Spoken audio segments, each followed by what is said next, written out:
Welcome back, everybody, as we dive into the scriptures and get to see God active, God continuing to do his acts through the apostles, but we also get to see it more importantly, more pointedly and focused upon Paul and being able to see how his life is going to unfold.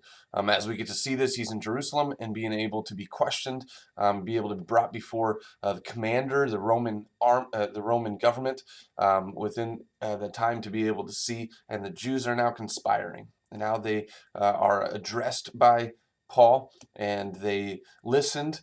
But as we got to see at the end of chapter 22, they said, "Rid the earth of him."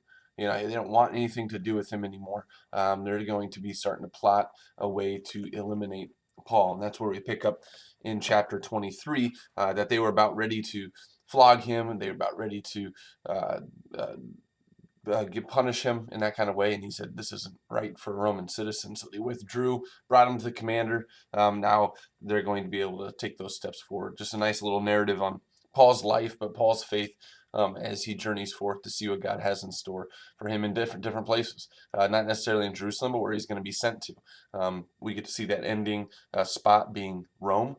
But it takes some steps to get there. So follow along with me, read along with me, if you would, in Acts chapter 23, as we get to see the narrative of Paul here, but God active in his life. Verse 1, Paul looked straight at the Sanhedrin and said, "My brothers, I have fulfilled my duty to God in all good conscience to this day." At this, the high priest Ananias ordered those standing near Paul to strike him on the mouth. Then Paul said to him, "God will strike you, you whitewashed wall. You sit there to judge me according to the law, yet you yourself violate the law by commanding that I be struck."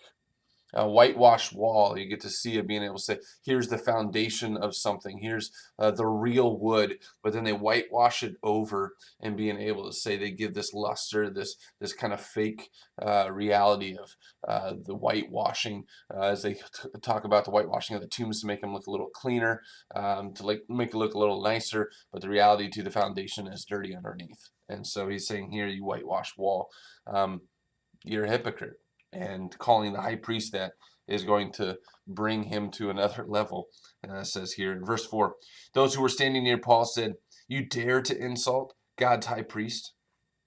Paul replied, "Brothers, I did not realize that he was the high priest, for it is written, 'Do not speak evil about the ruler of your people.'"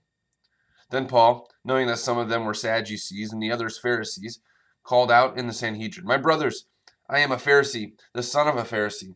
I stand on trial because of my hope in the resurrection of the dead," which they believe, but the Sadducees do not believe him. So a little separation there. And he's not just making this up. Paul was a very learned man. As we got to see earlier, he studied under Gamaliel, as you heard in a couple chapters ago. That was the rise of his education towards being a Pharisee. He was in and amongst the temple precincts. He was the one holding the coats as they stoned Stephen, but that was the Pharisees and the Sadducees, the council of the temple, right? And so he says that he was a Pharisee, but he had his trial because he had hope in the resurrection. When he said this, a dispute broke out between the Pharisees and the Sadducees, and the assembly was divided. The Sadducees say there is no resurrection, and that there are neither angels nor spirits, but the Pharisees acknowledge them all. There was a great uproar, and some of the teachers of the law, who were Pharisees, stood up and argued vigorously. "We find nothing wrong with this man," they said. "What if a spirit or an angel has spoken to him?" The dispute became so violent that the commander was afraid Paul would be torn to pieces by them. He ordered the troops to go down and take him away from them by force and bring him into the barracks. The following night, the Lord stood near Paul and said, "Take courage. As you have testified about me in Jerusalem, so you must also testify in Rome." We get to see the picture, we get to see the vision of being able to know that Paul now understands, I'm going to have to be taken to a different place, but still to do the work of God. He's going to continue to be faithful where he is, what he is about, and even in the places of, it looks like hopelessness, it looks like torment, it looks like tearing to pieces, he's going to be professing Jesus Christ. Verse 12, the next morning the Jews formed a conspiracy and bound themselves with an oath not to eat or drink until they had killed Paul. More than 40 men were involved in this plot. They went to the chief priests and elders and said, "We have taken a solemn oath not to eat anything until we have killed Paul.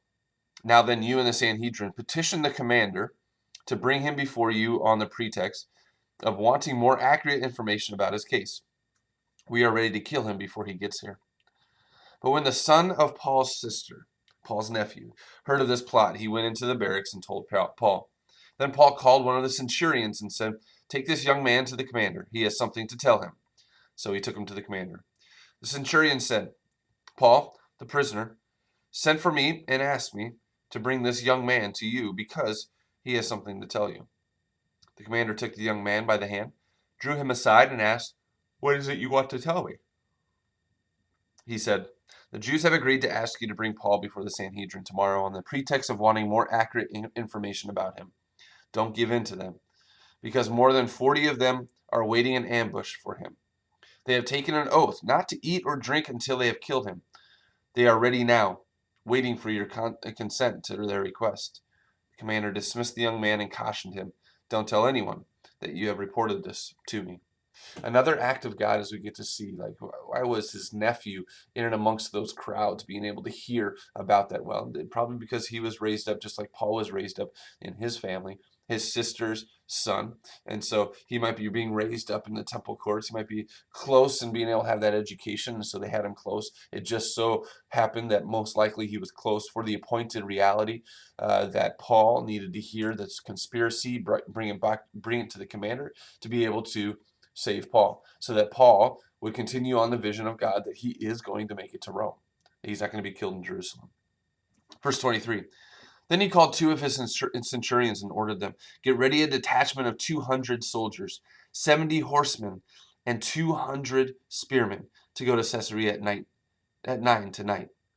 Did you hear that number? 470 soldiers. 470 piece of the army is going to take Paul to Caesarea. I mean, this is something, you're talking about an uproar. You're talking about torn to pieces. This is something that you got to get your mind wrapped around, of being able to say, this is some crazy, chaotic times.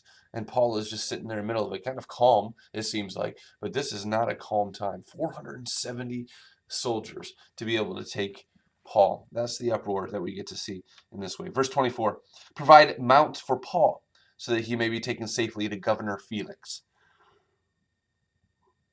He wrote a letter as follows: "Claudius Lysias, to his excellency, Governor Felix." Now, Governor Felix was placed in governorship, as you get to see, of Judea, of where they are within Jerusalem, but also all the way up to Caesarea. And Caesarea is this place, this kind of port city. You can go over there still today. We were just over there in Israel last year. We went to Caesarea, and this is where Herod the Great just built this incredible palace. He built this incredible city that would have those races. They would have the theater. It was just an incredible city. And this is where Governor Felix would reside. And so as they're taking them to Caesarea, they get to see that this is also a place kind of Roman Empire, but also close to the Jewish a Jewish city as well, that they would come back and forth within. A beautiful city. So he sent this letter. "This man was seized by the Jews, and they were about to kill him. But I came with my troops and rescued him, for I had learned that he is a Roman citizen. I wanted to know why they were accusing him, so I brought him to their Sanhedrin. I found that the accusation had to do with the questions about their law, but there was no charge against him that deserved death or imprisonment. When I was informed of a plot to be carried out against the man, I sent him to you at once. I also ordered his accusers to present to you their case against him." So the soldiers, carrying out their orders, took Paul with them during the night and brought him as far as Antipatris. The next day they let the cavalry go on with him while they returned to the barracks. When the cavalry arrived in Caesarea, they delivered the letter to the governor and handed Paul over to him. The governor read the letter and asked what province he was from. Learning that he was from Cilicia, he said, "I will hear your case when your accusers get here." Then he ordered that Paul be kept under guard in Herod's palace. And so this is a journey, just so that you're aware, with being able to say the soldiers going 470, like a little army going. It is a ways up to the northwest of Jerusalem. It's going to take a couple days to be able to get up there, especially on horseback.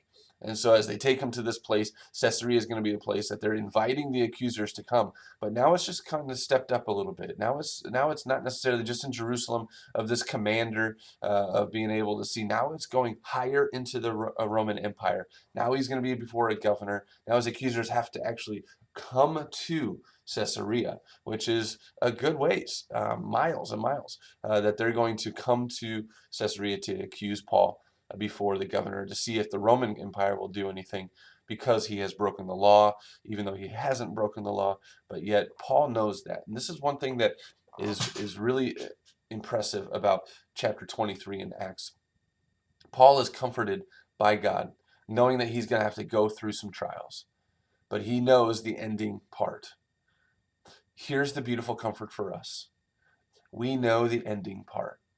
We have salvation in Jesus. We have heaven in the realm and in the presence of God Almighty. So, today, come what may. I do not wish evil. I do not wish punishment. I do not wish torture. None of that kind of reality towards what Paul is going to. But when you have your eyes set upon heaven, Jesus and Paul speak to that. Keep your eyes fixed on the treasures of heaven rather than the things of this world. When we have that, we can walk through this life, come what may, with incredible peace, because we know the Lord, as it says here, stands near, just like he stands near with Paul and says, take courage. You're going to be in heaven with me. So live this life in peace. Live this life with an incredible sense that the Lord is with us, that he has a vision for us. He's taking us to places. He's taking us to the places that is going to increase his kingdom. Take courage. Be bold. Heaven is your home. Live out the gospel. Jesus loves you.